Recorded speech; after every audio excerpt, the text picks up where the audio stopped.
That's right. This is Skirk's inner world. Think of it as the threshold between the soul and dreams. This isn't your first time here, but what you remember is probably a space covered in darkness. I only managed to illuminate a small portion for you back then. Actually, it's my first time talking to someone like this. I only managed to break free and bring you here because the injury weakened her power. I guess that's why I can speak again, too. Call it fate, if you want. I think that's the word they use in this world for lucky coincidences like this, right? Now, before I take you to her, I gotta ask. You're the first outside visitor to ever come here, so what's your impression of this place? Oh, you noticed. This river represents Skirk's strength. Strength accumulates over time. It is the summation of a person's lived experience. So this river is where all the fragments of Skirk's life should converge into a single stream of memories and emotions, flowing forward as one. But as you can see, this river has been severed numerous times. It's because Skirk doesn't like who she was in the past, and all she sees reflected in the river is a disgraceful shadow of who she was. She cuts through water and rock with the sword of reason, severs her connection with the past, and begins anew. You must learn to shut out all the pointless emotion. Crush the self that makes you weak, and become master over your physical form. This isn't my first taste of failure or losing power. When you fall, you get back up again and become stronger. That's how it is.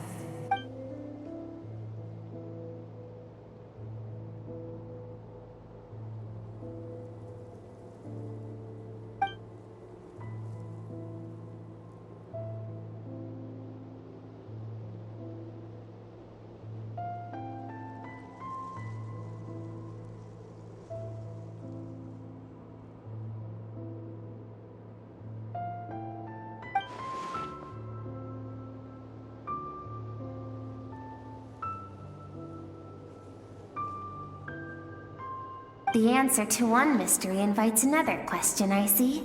Let's follow the river upstream. There among the cliffs, among the memories etched into her heart, lies the truth of it all. Soon, you'll understand everything.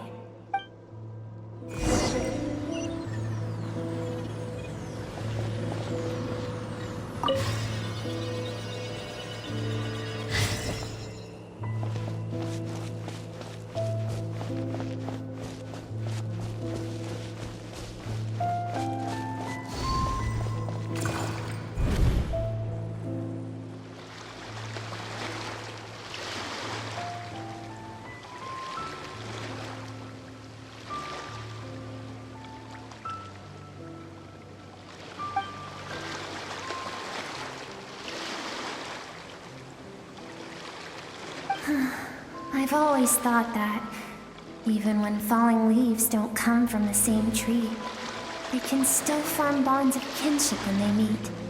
Like meteors, you both made a journey through the stars. Both travelers who have landed on a planet that is not your home. Yet, when she first noticed your presence, although she hesitated for a moment, she still chose to walk away, indifferent as ever.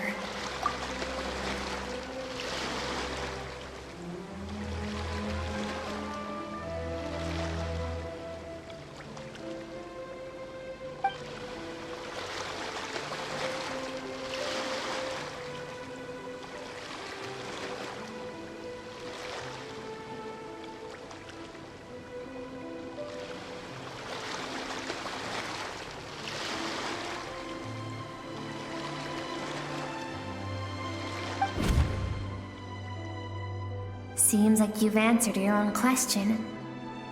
Skirk sees herself as a trespasser in this world. She's made a conscious choice to avoid altering its path. But the reason for that decision stems from events much earlier on in her life. Let's keep going. It's still a long way to the source of the river.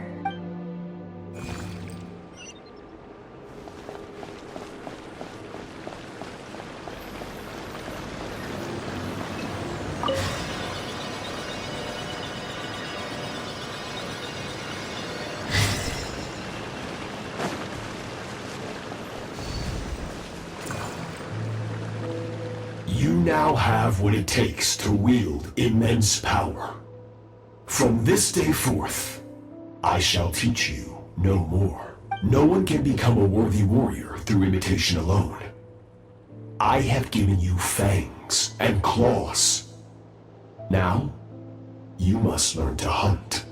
You wish me to travel the world beyond on my own, Master? Indeed. Make new friends.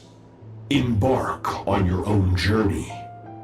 And piece together a new future from the shattered remnants of your past. We will still have contact through the abyss. But know this. One day, I will take the life you worked so hard to rebuild and reduce it to ashes. Just like the fire that haunts your mind. Why do you do that? I have told you before. Fear is the catalyst for human evolution. You have tasted loss. You have known fear so deep it can be felt in the bones. But as living beings, we all have an instinct to detach from that which harms us. And thus pain dampens over time. And the acrid taste of fear becomes but a distant memory. Yet now, I have bestowed upon you the gift of fear eternal. It will drown you in the nightmare of your childhood, or it shall drive you to defeat me, whatever the cost.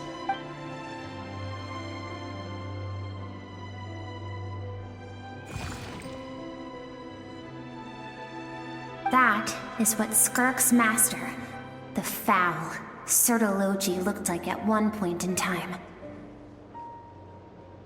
Of course, as a higher being, physical form is a triviality to him. He could appear as a beast, a human, or even a monster that defies description. The form you see him in here, clad in abyssal armor, is the one he usually wears when traveling through the stars.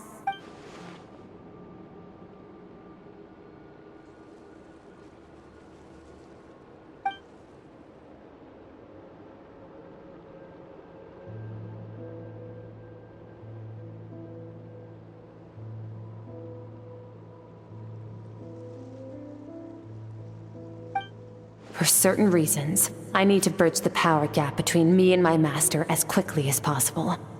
But first, I need to understand the source of his strength.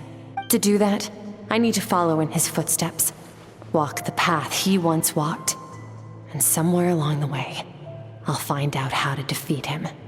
That is my sole focus and purpose.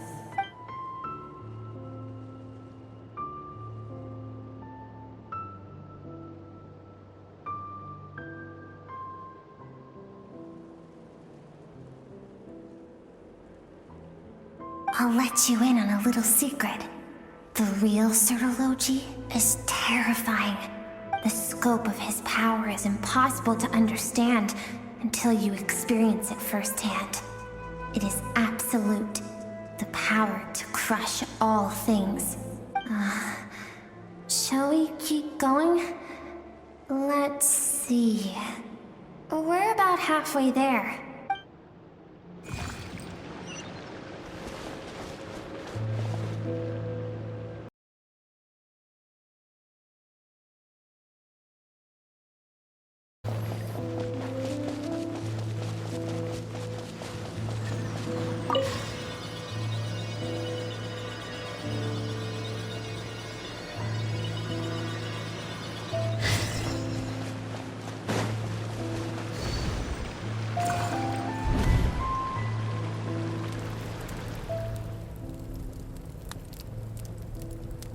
We've made it quite a ways already.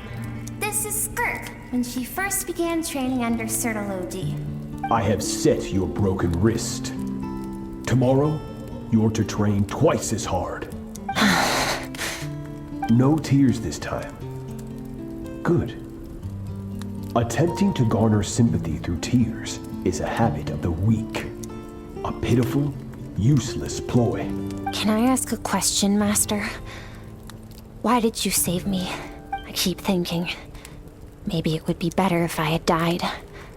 I wouldn't be haunted by that fire all the time. I wouldn't have to go on like this. I saved you because I have a plan for you. It has been too long since I fought a battle that demanded my full strength, and I hunger for it. Every so-called genius and prodigy I have faced has crumbled like sand underfoot.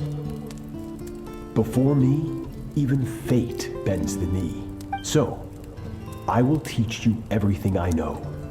Train you by whatever means necessary, in the hope that one day, you might surprise me. But I don't want to draw my sword against you, Master. What you want matters little. Among the boundless sea of stars, the cries of the weak are but faint murmurs that disappear into the void. You of all people know that well. Yes, Master. From that day forward, all she knew was grueling training, emptiness, and fatigue. After some time, her talent bloomed, and she gained control over her emotions, like her master. How should I put it? It was not that human emotion disappeared from her heart, but that reason came to dictate all she was allowed to feel. I suppose it was at this point that she became the Skirk you know today.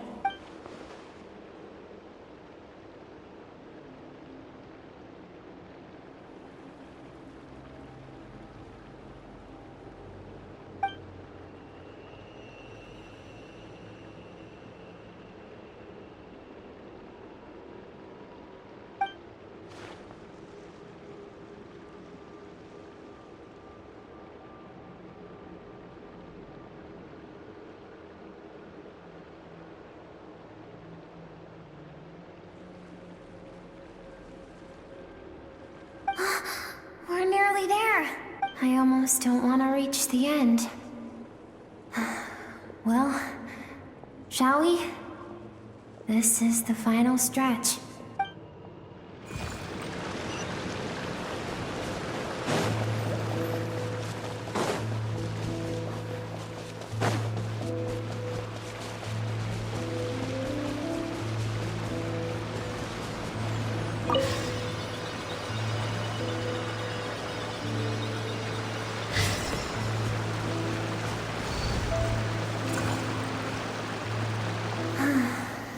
These are Skirk's happiest memories. What a simple and carefree time it was. Wisps of clouds dotted the sky. The sun bathed everything in golden light. And when song filled the air, not even the shyest of flowers could resist swaying along. This is Skirk's homeland. She was so curious about everything as a child. Always skipping school to go exploring instead. There was so much to discover. The treasures at the bottom of the sea. The secrets beyond the stars. And that merchant ship packed with adults wearing those strange clothes. Yes, the ship. That was the beginning of the end. It was a spaceship. When it arrived, the people that disembarked wore smiles on their faces and spoke of friendship. They claimed to be merchants from a neighboring planet, looking to establish trade. Skirk's parents, her relatives, her neighbors, everyone welcomed the newcomers with open arms and allowed them to explore the planet. To them, the visitors were guests and should be treated with hospitality. No one had any idea of what was to come. Several months later, an army of unknown origin arrived without warning. and carried out a ruthless campaign to destroy everything and everyone on the planet. Skirk had skipped school that day, like so many times before, so she was not caught in the immediate wave of destruction. But when she came home that day, only fire and ruin awaited her. Countless people cried out to her for help. People she knew and loved. Friends and relatives. The little girl who lived next door. The shop owner with the bad leg. The bad-tempered teacher she had made fun of just that morning. Their lives were discarded like worthless trash as the fire consumed one life after another. Skirk was helpless. All she could do was run. And so she did. She kept running until an unexpected figure crossed her path. If Sertology hadn't been there in that moment, the fire would have claimed her life too. And there she would have remained, left to rot in the scorched earth, with no answer as to why any of this was happening. Because she and her people were seen as a threat. As the initial merchant ship explored the planet, they discovered that it hadn't always had the condition to support life. Yet there was evidence of human activity, even during the periods of extreme heat or cold in the past. Further research revealed that, over time, the people of this planet had evolved the ability to adapt to any type of environment or energy source. For that reason, the outsiders viewed them as a potential threat, and decided to eliminate them before the threat could rear its head. And senseless, isn't it? Deemed a threat because of a gift they didn't even know they had. Perhaps it was their own innocence and kindness that doomed them. But in the end, that was lost to the blaze as well. If those with power get to decide good and evil, then all you can trust in is the sword in your hand. And so, before death could claim her, she ran. She ran and never stopped. No one wants to relive their most painful moments. Well, that brings us to the end of the story. This is as far as we can go. Skirk is waiting over there. For both of us. Let's go to her. It's time to fulfill my purpose. And my greatest wish over all these years.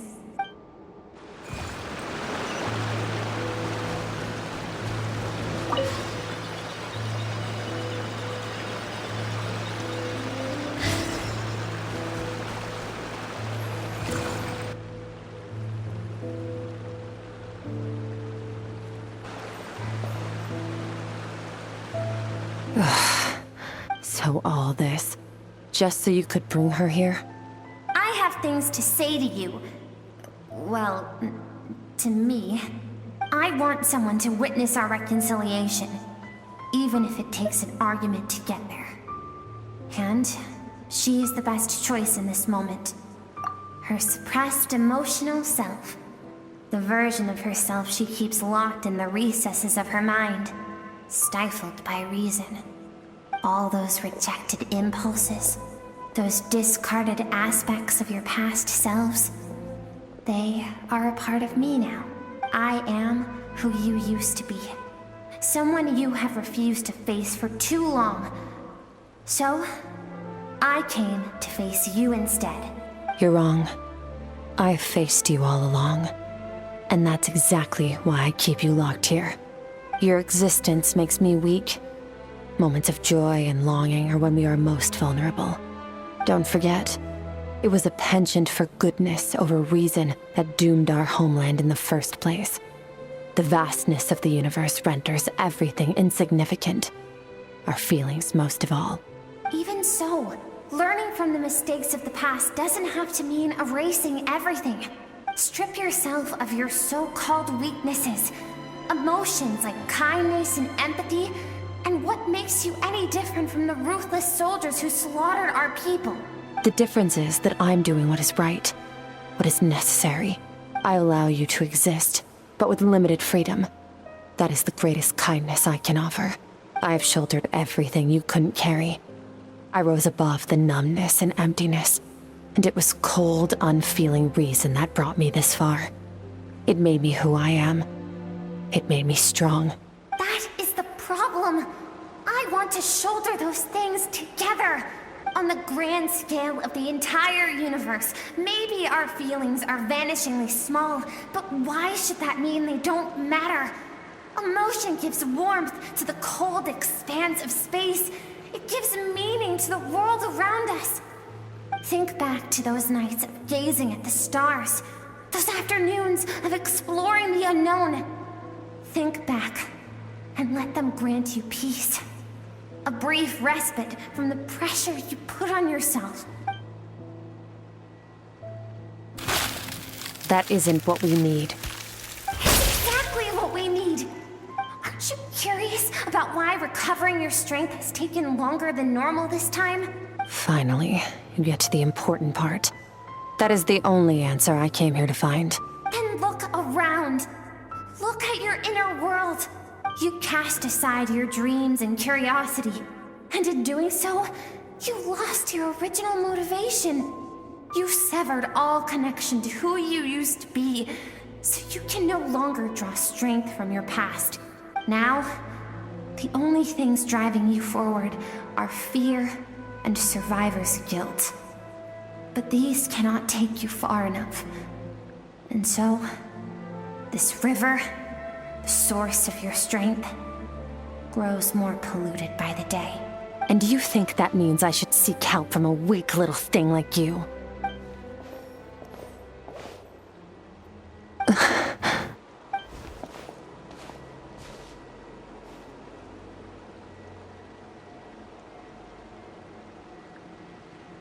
Thank you for saying that. I knew bringing you here would be the right choice. To be honest, I'm not here to argue with you. This isn't about who's right or wrong. And in fact, I agree that in order to make it through the wake of that tragedy, we had to distance ourselves from the pain through reason over emotion. But what is right at one point in time isn't always right forever. I know you will never forget that fire. I know the fact that you were the sole survivor fills you with guilt. And I know that among the voices that haunt you, mine is there too. Because deep down, you know that you didn't turn out to be the person you wanted to be. All those unfulfilled hopes are like knives to the heart. And I don't want you to hurt anymore. So even if you can't accept me, I hope, at least, that you can let go. I keep thinking, maybe it would be better if I had died. I wouldn't be haunted by that fire all the time. I wouldn't have to go on like this.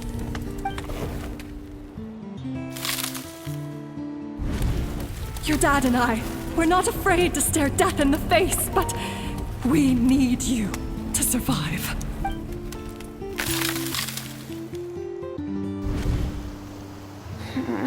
I'm sick of being a kid. There's so many amazing things out there, and I'm ready to see them all.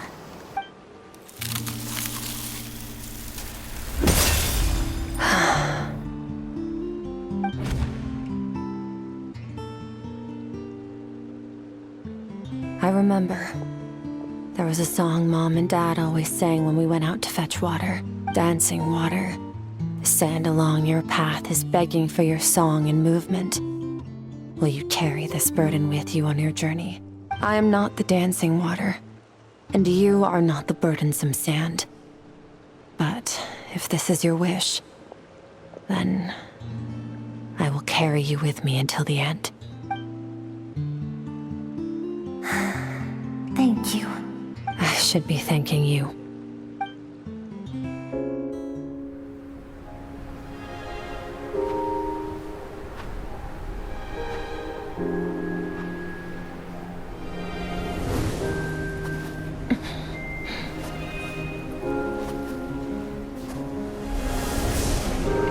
Run, Skirk, run! Remember, leave no one alive! Heed my words, Skirk. Let fear take root in your soul. Did you survive? Why was it only you? Skirk, did you become a positive light in this world?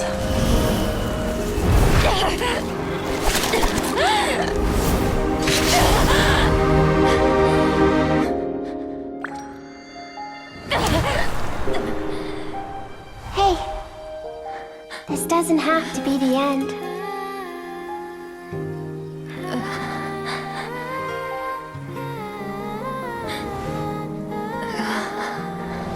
Life is a gift.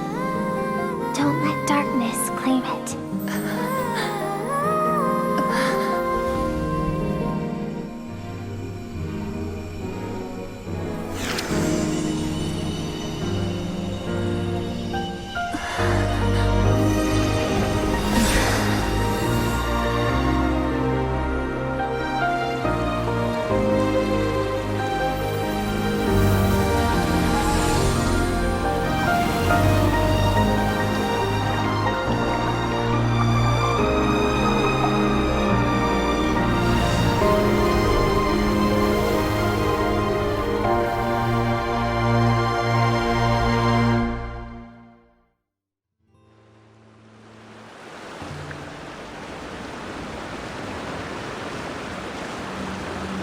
So, you saw my memories then.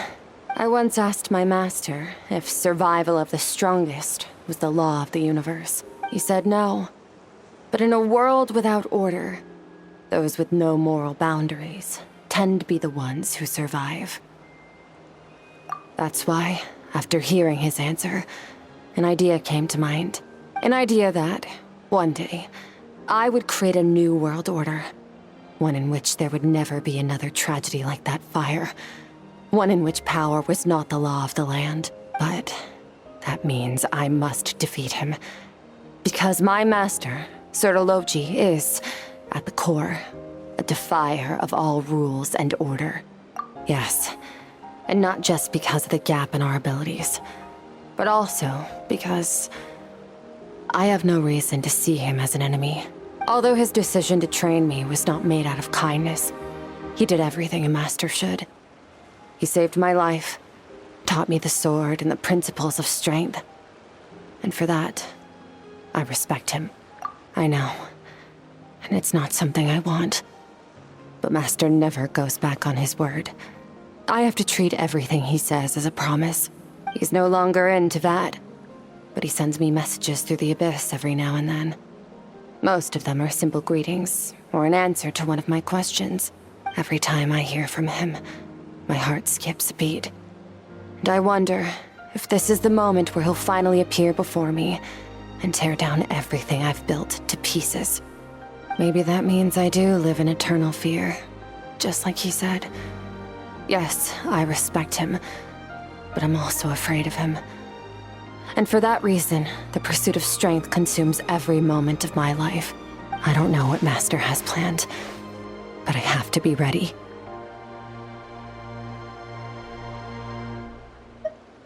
Help me?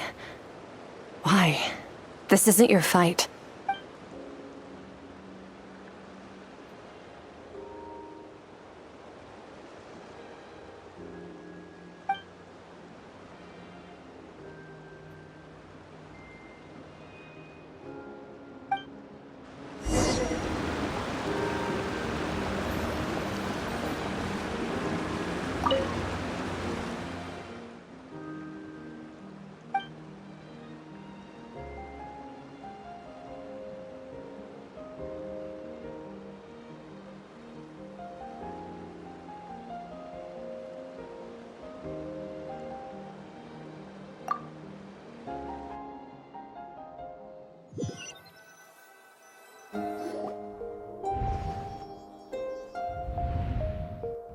Oh, you're finally awake!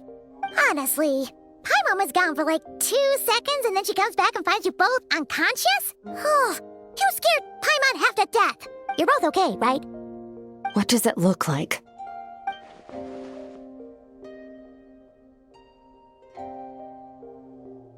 Only water from the source can cleanse the rot and filth that flows from the past into the future. I taught you to incorporate the experiences from your journey into how you fight. I suppose what happened today will become an inseparable part of who I am. Okay. So, Paimon feels like she's missing some important context. But, whatever. Paimon brought back tons of delicious snacks! Let's dig in! All right. It's about time we finished what we started. We're gonna deal with this thief for good, right? This time, I'm not going to tell you to hold back. But having digested even more power in the meantime, he's going to be tougher than before. The good news is, we have no reason to pull our punches this time. So, let's go. Same place as last time.